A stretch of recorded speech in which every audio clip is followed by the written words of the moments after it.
The Development Committee report summary presentations from the Development Committee on June the 26th. Just give me a second to get my system up to here.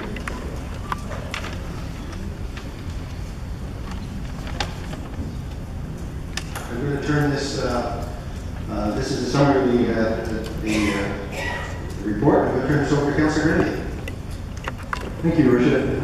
So normally we don't bring minutes and items from the committee to council, but in this case, as I wanted to make sure that we had some good transparency in the conversation, listening to those that came to the development special meeting that we held at the Delta, and I appreciate them coming and the presenters giving us their views and their information. Also want to recognize that we received the petition today from Beth Biggs. I do want to thank Beth for delivering that, but also want to thank Beth for the respectful conversations she's had with me. We've had many conversations about process, about what's next, and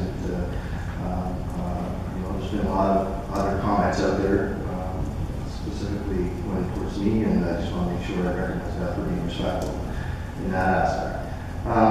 So part of what I want to do tonight is give an opportunity. I emailed all my council colleagues and indicated I'd like to put this out here and put it on the agenda and allow council to interact with staff and ask some questions of what they've heard in those presentations, and see if we can get some information tonight. But there'll be a lot of information, I suppose, if I don't know the questions, but I suppose from some of the questions and some of the things that presented that probably account that staff will have to go back, do some research, and come back with information. With that, I also want to talk about time. There is no time on this. We're looking to get this information at some point. The research may take a while, so it could be weeks, could be more than weeks before we get back from staff on that aspect. The other thing I want to speak before I start asking one set of questions is the fact that a number of people commented to me about, well, why didn't we have the information from the minutes of the meeting? Well, we just got the drafts of the minutes of the meeting. They were finalized, and now staff have those in their hands. We just got them in their hands on Friday. So there wasn't time to prepare a lot of information from all of those comments, and that's why it will take some time to go over everything. In the meantime, we put some safety measures around the wall at Lobster Square.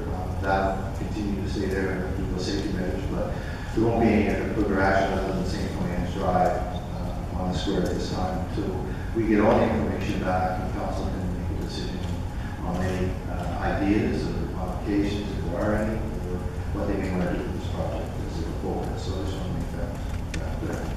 So I guess I'll start out the questions, and council feel free. I really want my council teammates to jump in and ask questions to staff what they heard on the meeting. So I guess one of the few points I have, one is around heritage. So I heard a lot about concerns about protection of heritage in the square.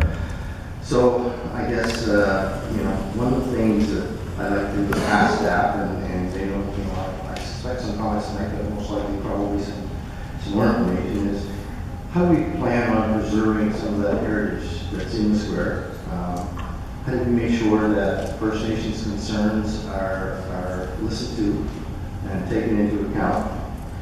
I had a thought. This is my thought. I'm looking over at Canada.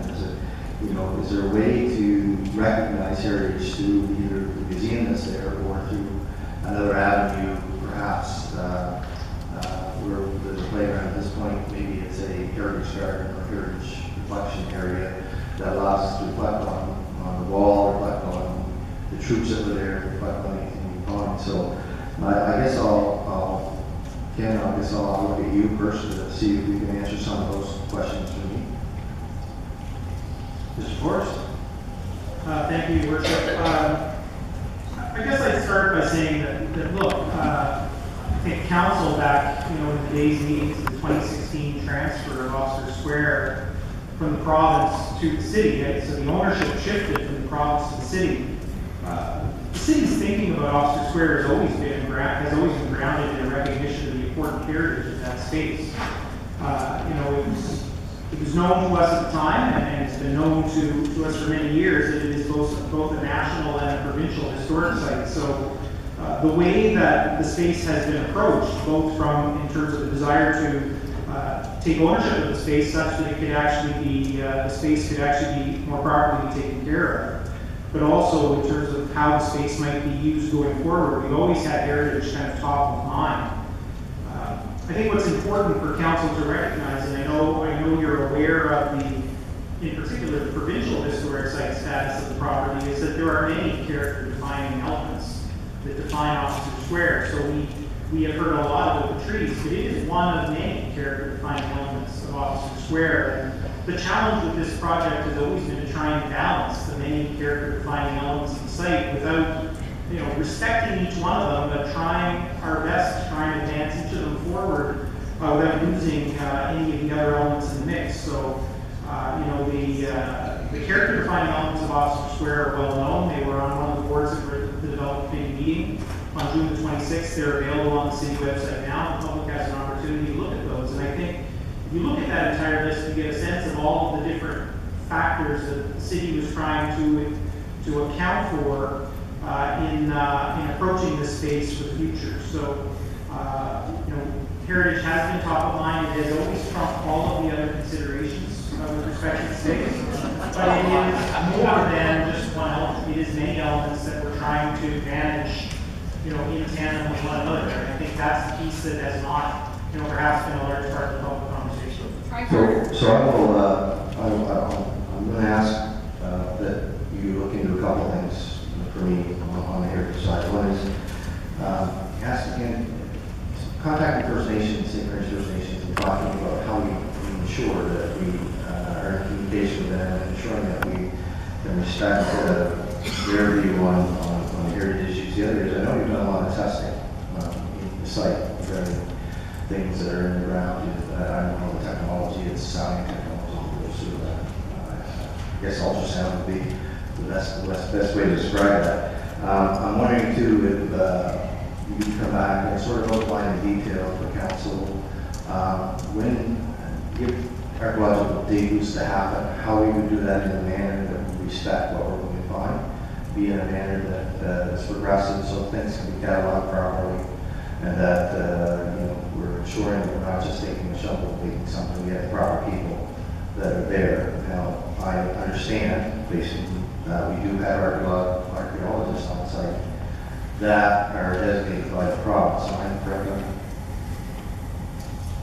Through you, Your Worship, the Heritage Conservation Act is clear. There are requirements for archaeology that must be met. In this case, we are an applicant. We meet the requirements of the province of New Brunswick, and we have been working through those provincial processes. In fact, for many months and years, we've been having conversations with the regulator on that, and in all respects, we've been meeting the provincial requirements.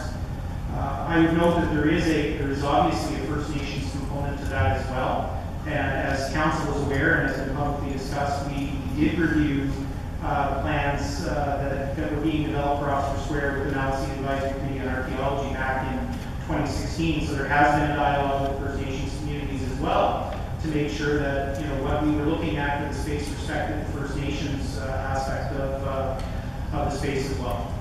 This question for Dylan. Based on the rink, I heard at public consultation, one presenter talked about the chemicals that would be used if we were to build the rink that are in there. Talked about perhaps being an exemption of the well field.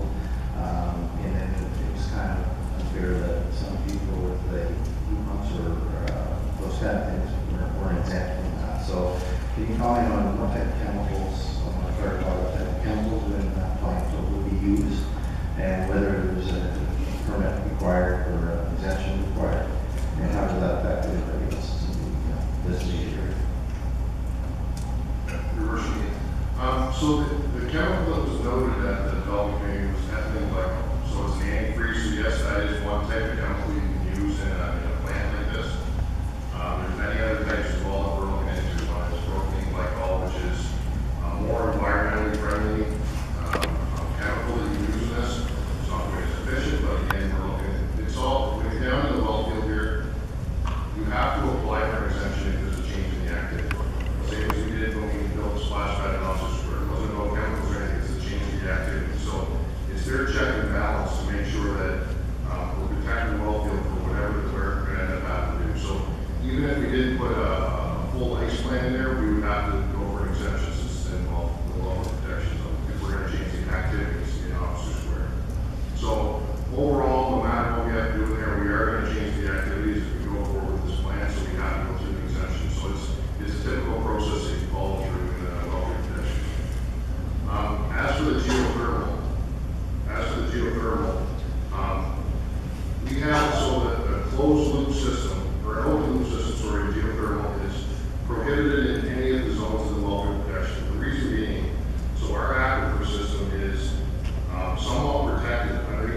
prevent open loop systems and erosion projections. All we really want in our aquifer is punctures in there are actually just for our wells or some of our water wells. It's just basically all about protecting our waters. Okay. Thank you. Ken, I guess this one's for you. I want to talk a little bit about, you've heard a lot of the stone walls, specifically the one that was leading down from Sand Drive. But then there's one, and maybe it might be both of you, there's the one that is unsafe right now. You have fenced off in that. Wonder about the ages of that wall, to give you an idea of that, because there's many conversations out there about the age of each of those parts of that wall. And I want to understand that. My second part of the question is there a possibility, if that wall is unsafe and has to be rebuilt, it has to be a different foundation, is there a possibility, and maybe you have to go back and research what this cost might be, is taking apart some of those stones and allowing them to become part of that newer wall, but sort of respecting that crossed area, just nothing on a new portion of foundation of that wall. Can you comment on that? I'll comment at first, maybe on the age stuff. I don't know which part that Ken got to jump in on, but so looking into this, the wall, which would be the mortar and the stone foundation part of it, and the coping, not the fence and the balustrade that are kind of close in there, were all originally built around 1901. The balustrades and the fencing was in the 1930s, but since all that time's been done, the actual base wall, there's been maintenance work done on that, and it's basically just been on the surface. This is on the rock and mortar base part done. The coping and the balustrades and the fencing have, I don't want to say every piece has been replaced, but most pieces have been replaced, and it was all around 1976. So all the fencing that was removed, and say even on St. Anthony Road we've done so far, the top part of the balustrades, those were all around vintage 1976. And it's around the same thing on the Queen Street side. So in relation to actually using the wall that's there, so that is one thing. So we did commission that CDCL report. And one thing we did ask is, can we actually reuse or just repair or something with the existing walls there? And I'm actually going to find one.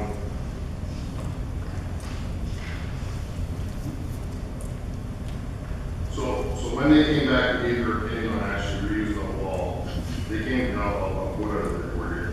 The lack of the global stability of the wall, the lateral and rotational movements of the wall indicate that it's not sufficient overall dimensions to resist the lateral loading being imposed upon. Certainly the wall being exposed to much higher lateral loads to the black load surcharge than it would have been since seeing sort heavier vehicles, heavier traffic. So even if we rebuild that wall exactly how it is now, it's not sufficient to actually work as the retaining wall for Queen Street, for the road system that's all part of there. Because of course the situations on that side of the wall are much different than back in the early 1990s. So can someone comment on your ability to take that wall apart and use part of that as the heritage portion, rebase it? Is that possible? I'm just curious. And I don't expect the answer to the cost question. If it is possible, can we go back and get someone to sort of give us some idea of what that may or may not cost? I'll start off here. One thing I will note, the overall vision of the wall, so if we went in and actually replace it all now, it's not replacing exactly what's there today. We were actually looking to replace the back of the old sandstone that was at the top. It's the stuff that was the actual initial heritage value. And the fencing at the top, we actually have the molds from the problems from way back originally. So if we are looking to replace the wall to our new standard, or I guess whatever you want to call it, it actually looks like the original old wall that was there. I don't know if I explained that. I think I got it. But perhaps part of your takeaways there is to investigate that further for me and do some research on that, please. I don't have very many more questions, so I'm going to get my colleagues to jump in here, but I just have a couple. There was a lot of mention about Parks Canada in some of the comments, and that there's a role that Parks Canada plays in this being a national heritage site. I didn't have a chance to research it myself. myself. Ken, can you comment on what our obligations are in Parks Canada as a designated heritage site? Are there procedures involved? Are there permits we have to have? Can you outline some of that for me as far as heritage Canada? Through you, Your Worship, we are in conversations with Parks Canada. I think the simplest way to explain it is that the site is a provincial and a national historic site, but it is the provincial legislation that operates there and essentially exerts the control on the site. So it is the Provincial Heritage Conservation Act and the requirements of that act that we need to meet in terms of permitting requirements and trying to make sure that the project that the city is contemplating meets the approval of the provincial regulators. So yes, it is both provincially and nationally designated, but it is the provincial legislation that operates and provides the substantive legislative piece. Okay, now we get to, I guess, one of the biggest conversation pieces, which is the trees. My question on the trees. So I got a couple of things that I want to comment. So I don't want to, like I say, take them back and put them back. And I expect you guys to do written reports on this, so this conversation, they bring it back to us. I guess is it possible to save additional trees? That's my first question. Second question, is it possible, if we were to keep the ring, is to resize or reshape the ring, allowing us to keep more trees? And thirdly, the other question is, we did hire a consultant in Ontario to look at the trees and how that fits into the urban landscape. Would it be possible to hire an arborist that's actually really experienced in how urban trees are integrated into such a project? So I have 3 questions. I hope you guys decide between each Okay, I'll start off with the possibility of saving any additional trees. So we are, I've engaged our consultant to look at to see on the construction. First of all, we're looking at this in safety. So first of all, is the wall. Something has to happen with the wall, no matter what. So I'm looking to see if there's any possibility with some engineered redesign, if there's a possibility to save some of the mature trees along the wall on the Queen Street side. At this point, I believe so, yes. I don't have all the details here tonight, still being, I want to have the, before I give a definitive yes, I want to have the actual detailed designs in front of me, which I don't have. As for moving mobile, first question we have to answer is about the walls. So the walls, if the wall comes back, yeah, we can do a redesign to save some of the mature trees because of with the construction of the wall. Then we have to look at the inside of the square to see if we have to move the oval a couple meters one way, a couple meters another way, shrink the size of it a little bit to save the root system on the inside part of the wall. So once we answer the question about the actual wall, then we look at the inside and we can make a decision on the oval. So yeah, there is opportunities. I guess I'm giving a long answer here. There is opportunities that we are looking at right now, and we'll come back, and that'll be a part of the option we come back to the council.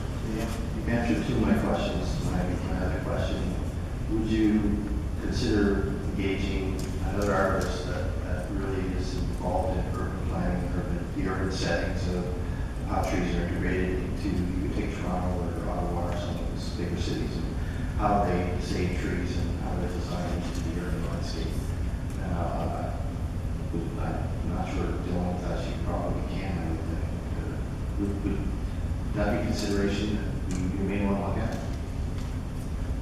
Your Worship, I guess I'd start by saying the consultants that are engaged on this project from the get-go planning partnership have significant expertise in landscape architecture and horticulture. So they are some of the country's best in this field. They have been working the project since the beginning. They have significant experience working in an urban tree environment. They've done a considerable amount of work across the country in very similar settings. So we're convinced that we have good experts working the file, but we also have opportunities to validate that through talking to other experts. I mentioned earlier conversations with Parks Canada. We have the ability to also seek other expertise, and we are doing that as part of the look at the options. So I think council in the end should feel confident that we have an extremely competent expert who's been on the file since day one, but we will validate all of their recommendations through other experts as well. well as the project progresses. And thanks, and I think that's important that we start to ensure we validate some of our decisions, some of the research, some of the things that we've done. I don't think we're prepared to take that. So thank you, Worship. Those are the questions I particularly have at this point. I have others that I'll submit to staff in writing and come back to the report, but I'll defer to another council. All right, thank you, Councilor Grandy. Thank you, staff, for the answers to date. Any other councilors have some questions that were not posed by Councilor Grandy? Councilor Rogers. Thank you, Worship. And I guess I'd like to say thank you to everyone who presented to us that evening and provided, that we had some really informative presentations that obviously piqued lots of interest amongst councillors and have caused us to ask some of the questions that we'll be asking tonight. I think I'll start where Councillor Grandy finished off, which was with the trees, and thank you, Dylan and Ken, for the information you've provided thus far.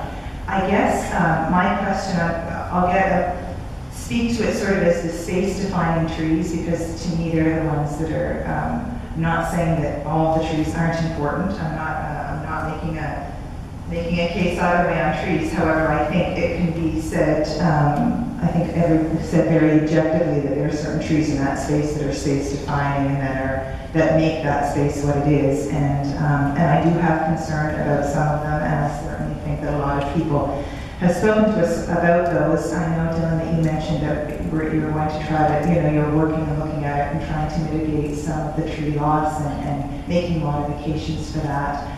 I'm quite concerned about the tree that is on Regent Street, the large elm on Regent Street. And I know that to me, it's that tree and it's the tree on Queen Street just around the corner from it that really define that space. And I'm curious, is there going to be a possibility to save that Regent Street tree?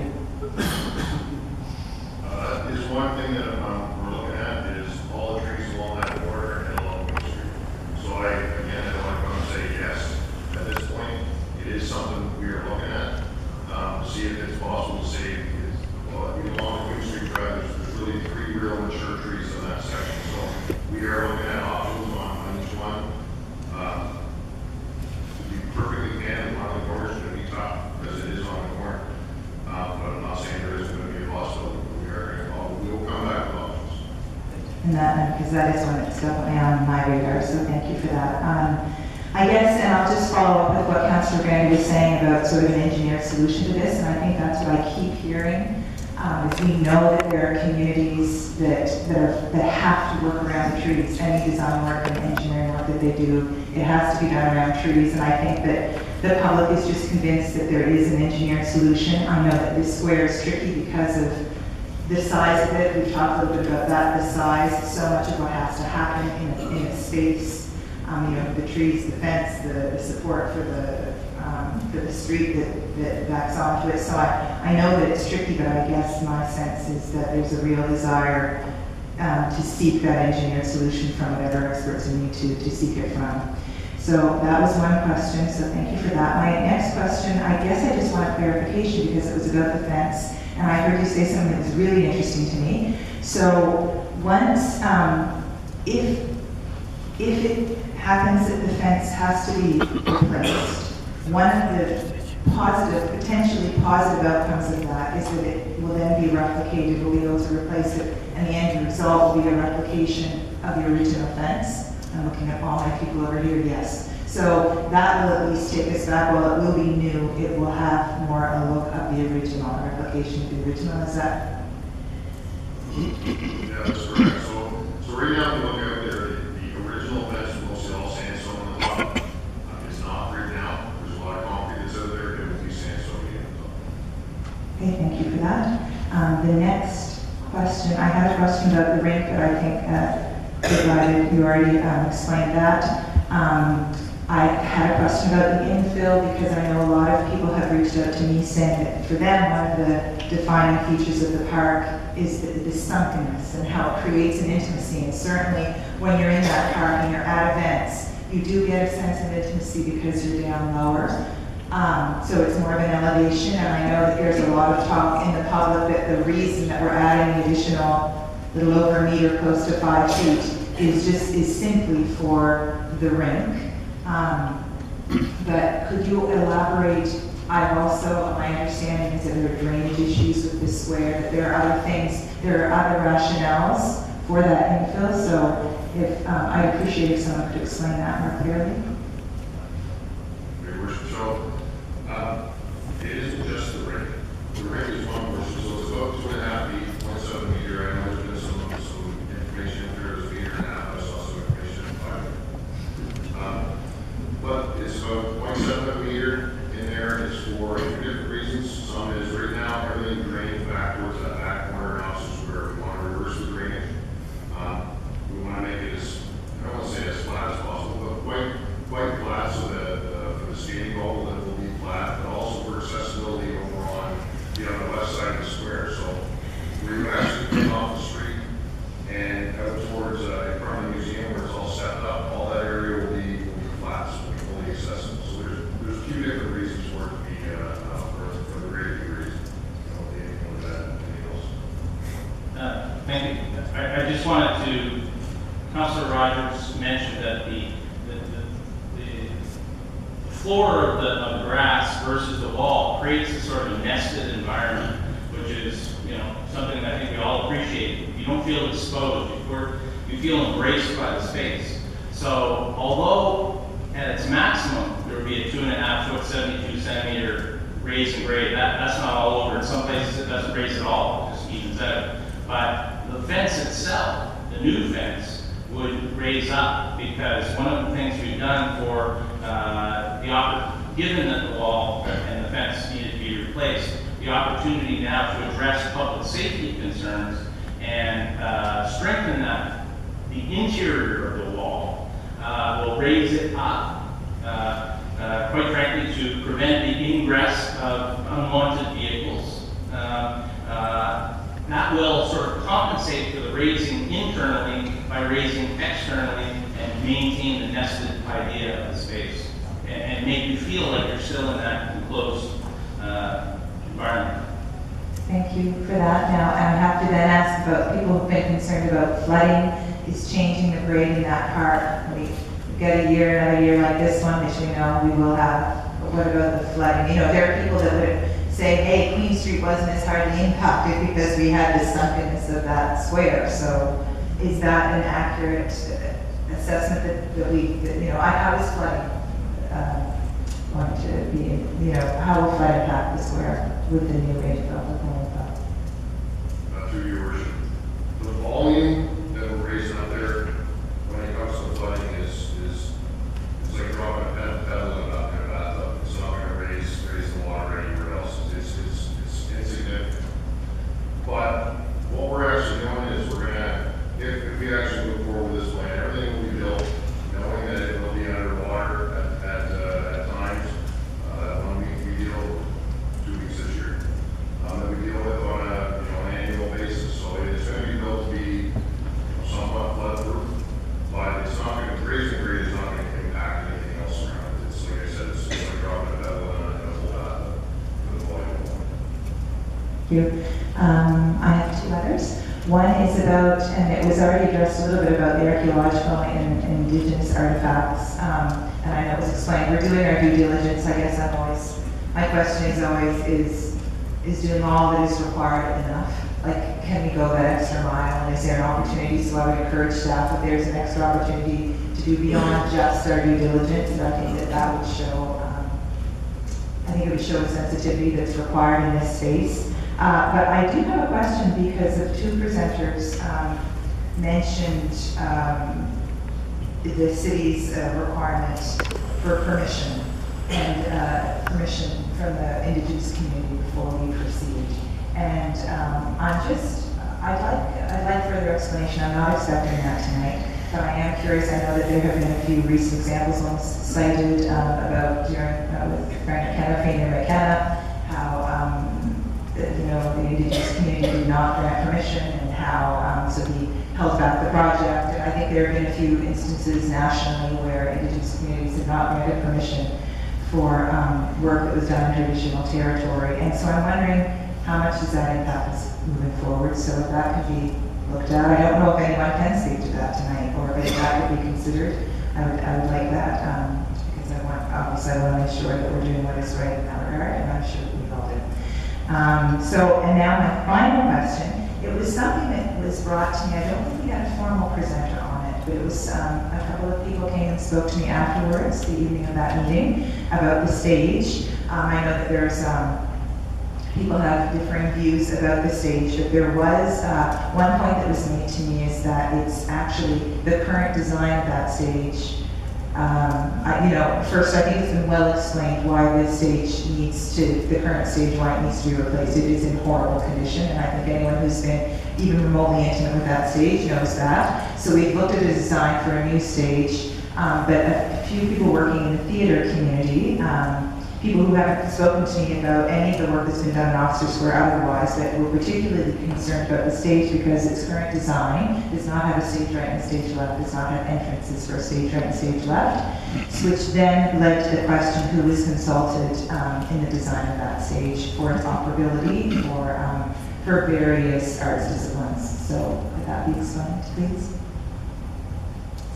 And thank you, Councilor Rogers. At various times, festival producers, and I have to back check, but I'm fairly sure that we had invited theater producers as well. The question of stage left and stage right came up, and really probably is something we'll address during the detailed design process.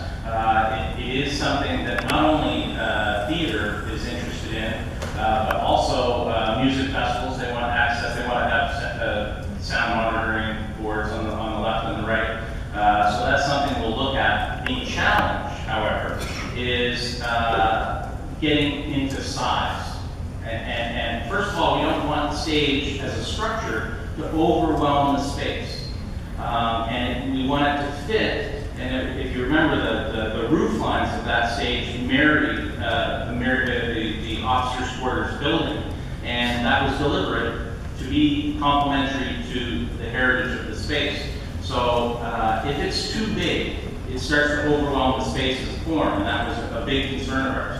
So there was a discussion during the development of the stage process, and in fact the architects came back to us and said, you're actually asking us to do too much. You have to sort of make some decisions here about how big. And so there were two guiding factors there. One was the size of the form in the space, and the second was the ability to have a turning circle for trucks around it. So that limited the size of the space. So issues of rigging, issues of stage left, stage right, side doors, we've already addressed with the architects that would be something that we would need to dig in with on the detailed design. But that being said, we will not be able to please everybody. Even from a music concert perspective, it will not function as the biggest possible stage. It will not be Cavendish size stage. That would overwhelm the space and not be respectful to the heritage. So it's located back in the parking lot, where it's currently the parking lot beside the museum. That was a deliberate decision to take it, push it sort of back off the square itself. It also allows a hardscape in front of the stage, where you have the most intensity, where quite frankly we're having the most damage from big festivals, is to provide some hardscape between the front of the stage and let's say 30 or 40 feet, just to get people, where they might dance and really crush the space. All those were considerations as to where we located it, the size, and its range of capacity to host various performances like that. So as we go into the detailed design, if we get to that point, we'll certainly engage, again, a full range of producers from music to theater to dance to make sure that, given the size, that we try to accommodate as many programming needs as possible. Thank you, and I appreciate that, and I certainly appreciate location and size, but obviously we do want it to be operable for all those disciplines, and some very small stages accommodate stage left and stage right, so I would think it would be very doable in that stage size. I just want to make sure we attend to it because it's a significant investment. It is going to be another significant defining feature in that square now, and obviously we want to get it right. So I think that's the end of my questions now. Thank you, Your Worship. Thank you, Councilor Rogers. Anybody else? Councilor McDermott and Councilor Peter. A lot of my questions have been answered and been addressed. I guess I'd like to go back to the trees in regards to the. Look, I think we all agree those are very significant elm trees. They're grand, they're majestic, they're stately. I think is the term that's quite often thrown around in this town. One of the conversations that's been out there is the fact that they're 200 years old and that they are immune to Dutch elm disease.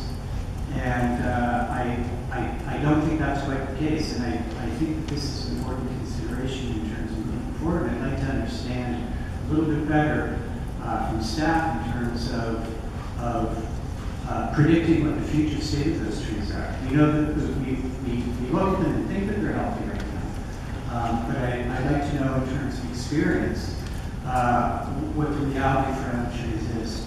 And I think what's actually kind of timely is the annual report from the tree commission that out of 400 trees that were removed by the city last year, full half of them were white elm, 200 trees. So Dutch elm is out there. It works, it's silent, and I'd just like to have some better understanding because I think it's important to take them into consideration in terms of the heritage, defining features of Oxford Square. But I think there's also the reality that we could save them, and in 5 years they could be gone just as natural growth. Mr. Gamble?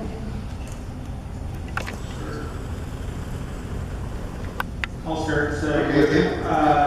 Just in terms of the tree inventory that's on site, I think it's important to note that 2 of the very significant elms on the property, kind of in the back part of Oxford Square, have always been intended to be retained. So one of those is 110 dBH, so diameter breast type tree, which is actually the single largest tree on site, is intended to be retained, and then a 104 centimeter DEH tree, which is the second largest tree on the entire site, and is also a white elm, are intended to be preserved. There are 2 other significant elms kind of on the Queen Regent side, which are both white elms.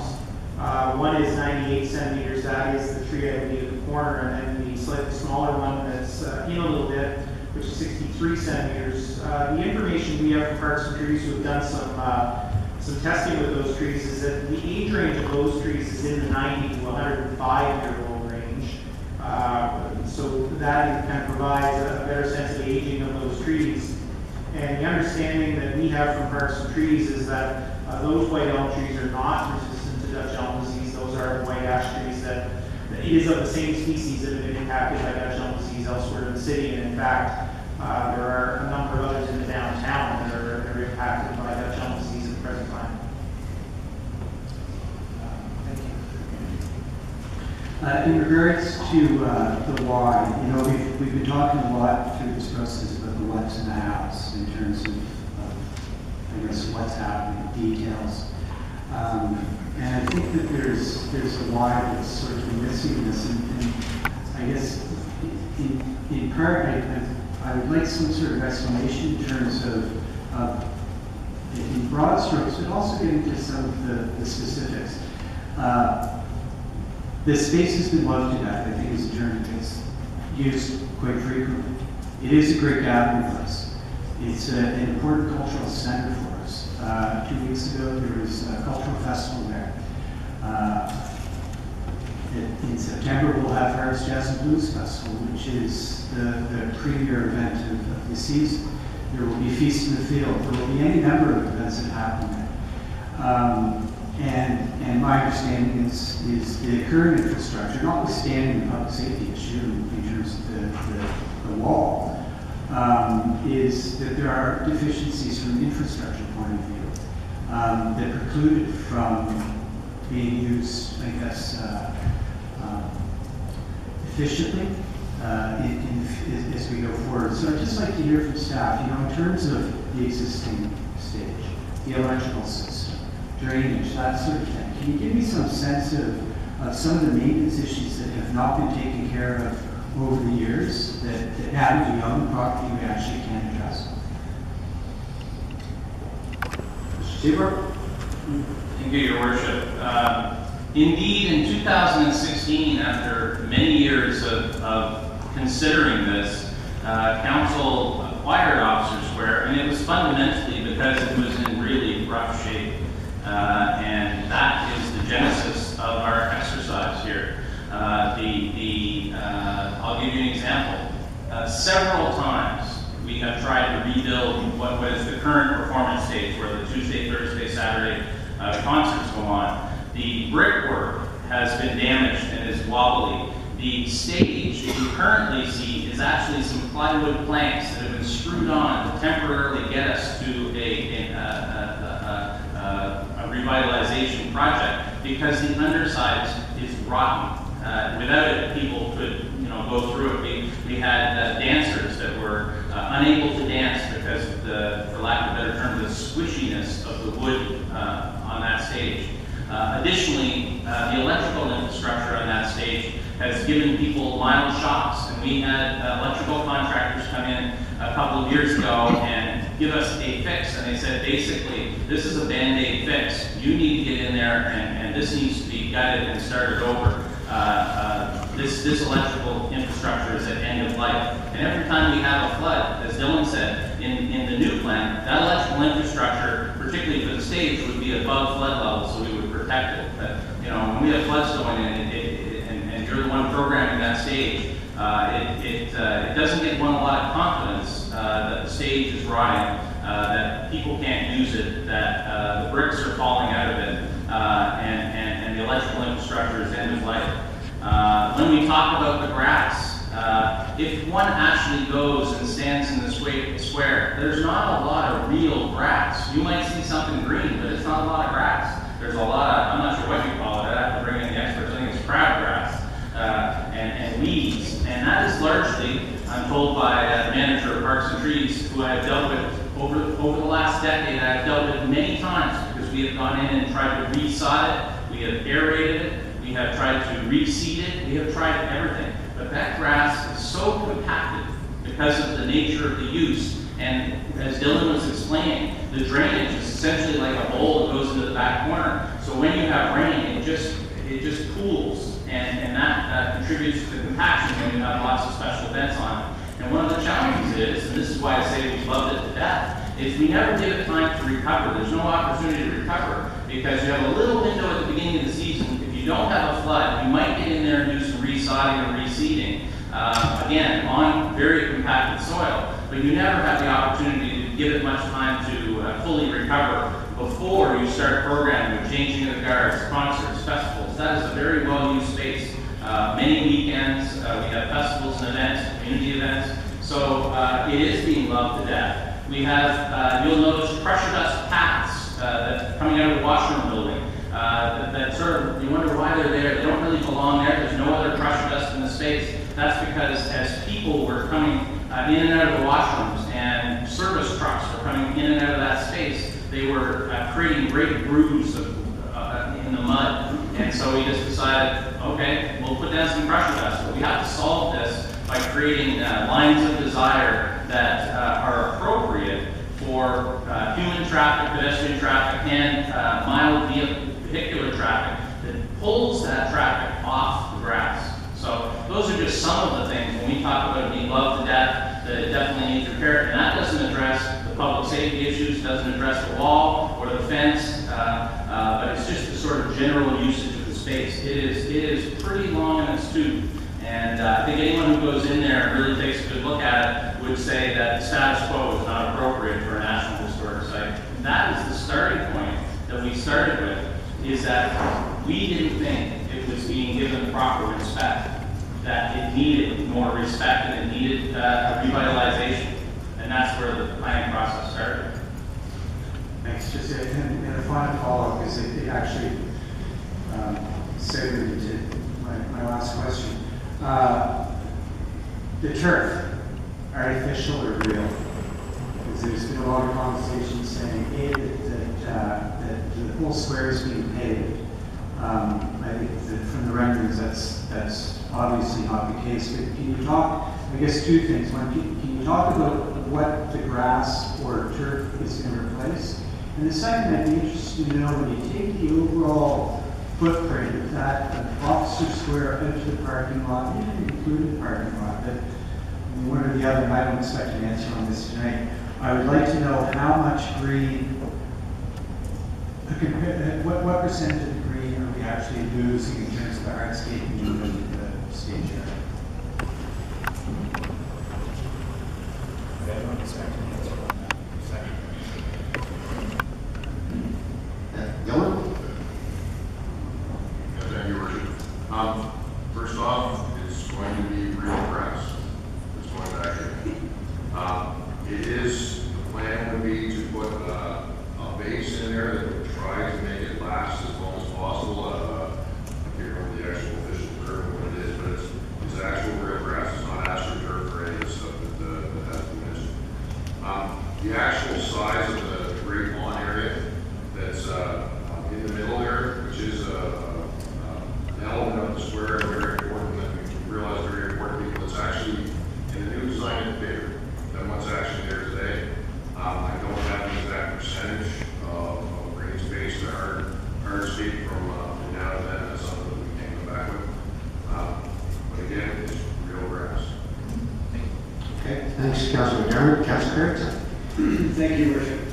Let me preface my comments by saying that I'm looking forward to whatever documentation staff produce to help illuminate and describe the city's thinking and process and the conclusions that we came to prior to us moving forward with this project. In general, this is my question. I would like to understand better how council's advisory committees and standing committees were involved in the development of the Office Square revitalization plans. So as staff come forward with information and knowledge they want to communicate to the public, if it touches on standing committees and advisory committees, I'd like them to expand on how they were integrated into the process. However, in specific, I'd very much like to know, regardless of the other information pieces they produce, I'd like to better understand how council can rely on our community services committee's oversight of this renewable community program and its mandate to, among other things, ensure the preservation of the city's cultural and historical identity when there are no prescribed duties in the community services terms of reference or mandate that specifically fulfill those obligations. I know there's lots of heritage bylaw, but that's built structures, it's not places and public areas like Officer Square. And I'd be happy to submit my question in writing to staff so they can understand it moving forward. Okay, thank you. Councilor Garrity? Hey, Worship, great questions, but mine's going to be more with comments, I guess, what I heard, what I think, the path forward. During this pause, it's time to reflect on heritage and culture. The heritage is a full range of our inherent traditions, on monuments, objects, and culture. Most importantly is a range of activities, meanings, and behaviors that we draw from. Heritage includes, but is much more than preserving, excavating, displaying, or storing artifacts or old things. It is both tangible and intangible, in the sense that ideas and memories of songs, stories, recipes, languages, and dances, and many other elements of who we are and how we identify ourselves. All important as historical buildings and archaeological sites. We have a large amount of feedback. Continue the plan is, leave the square alone, or somewhere in between. The one-liners, all the one-liners. The wrecking ball council. Save the plan, cut the trees, or is it save the trees, cut the plan? A band-aid solution to a horrible, incredible. Small but powerful phases. The special development committee meeting was democracy in action. An opportunity to have your voice heard, and I thank everybody for that. Heritage should be the subject of active public reflection, debate, and discussion. It can be an element of far-sighted urban regional planning. It can be a platform for political recognition, a medium for intercultural dialogue, and a means of ethical reflection and a potential basis for local economic development. It's substantially local, particular, provincial, and national, and shared. Heritage is an essential part of the present we live in. And of the future we will build. On the flip side, utilizing, revitalizing our heritage places can also assist local economies through employment opportunities and by generating additional revenues, particularly through tourism. On the trees. Trees are vital. As the biggest plants in our city, they give us oxygen, store carbon, stabilize the soil, give life to the world we live in. We know this. Not only are trees essential for life, but as the longest living species within our city, they give us a link between the past, the present, and well into the future. It's critical that trees in urban settings, such as our parks, public spaces, and streets, are preserved and sustainably managed across the city. And the city has done a tremendous job. The trees, the big trees in Officer Square, have importance to our city and to those who identify with our city, whether they are residents or visitors from near or far. We now see us in the crosshairs of far-sighted urban and regional planning, economic development, visibility, demand for a stay of trees in Officer Square. The question now becomes, can both work within each other going forward? Notwithstanding the foregoing, sometimes the old and the renewal of the old collide. From where I stand, the big trees are unfortunately those crosshairs. I will be very interested in seeing how the plans will be adapted to respect the past, but will also focus on the future. Thank you, Councilor Garrett. Councilor Keenan. Thanks, Your Worship. Just a couple further questions, and there's been some great questions asked, and it comes to most of what I had questions on or John had notes for, so I'll wait to hear further responses. And I want to thank staff for a lot of the information you provided tonight. I'm very impressed with the information you had available already, so thank you for that. I want to acknowledge the folks that did come up to the meeting. I also want to acknowledge the many people who have come forward in the last while as well, residents of the city, to encourage myself as a council and my council mates to continue on the path of revitalization of the square. They see it as a very important gathering point for the city and for the residents. It's a real space of vitality, and they're encouraging me to continue to move forward. And what that tells me is we want to find solutions as best we can, but the end result is we need to revitalize that square, and I think we've heard lots of reasons why. So I want to thank staff for that. A couple questions. Are we required to rehabilitate the wall? And what's the criteria for determining whether we rehabilitate the wall or replace the wall? Is there a criteria that we have to follow from the heritage perspective or original heritage?